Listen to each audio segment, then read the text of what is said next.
Iverenantsika ny sehatry ny fampianarana ambony satria dia nanomboka omaly ary hitohy hatramin'ny asabotsy avy izao ny varavarana misokatra izay karakarain'ny sekoly ambony ISPM Antsobolo eny. Araka izany manana ny mampiavaka azy ireo sangan'asan'ny mpianatra voka-pikarohana izay aranteny atoerana. Efajato ireo tetik'asa aranty ety amin'ny ISPM Antsobolo mandritry ny efatrandro. Tetik'asa izay maneho ny voka-pikarohan'ny mpianatra manomboka ny taona voalohany hatramin'ny taona fahadimy. Mariana fatafitra ao anatin'ny fandaharam-pianaran'ny mpianatra izany.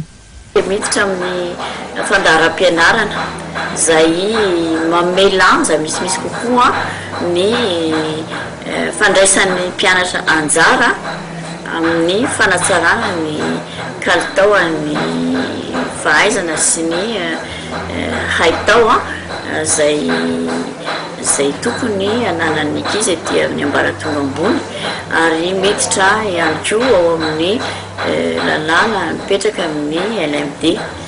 Io zany dia efanao ny ISPM hatramin'izay hatramin'ny isiny efa hiditra amin'ny fahadimy amby roapolo taona misy zao ny ISPM zany hoe any amin'ny édition fahaefatra amby roapolo zany.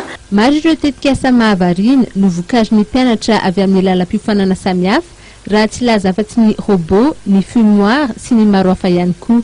Fanamboarana élévateur automatique, fanamboarana charbon avy amin'ny alalan'ny vakona ary fomba entina mandraraha mataterana izany mivadika ho fidiram-bola na fampivelarana ny any ambanivohitra ihany koa.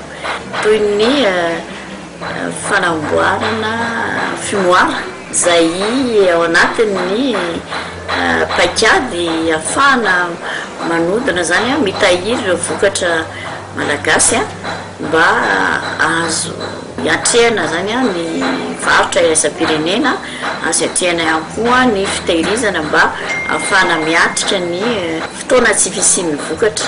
Hotsaraina ary voakajy anatin'ny notin'ireo mpianatra ny tetik'asa, isy ihany koa ny loka omena ireo telo voalohany isaky ny lalam-piofanana.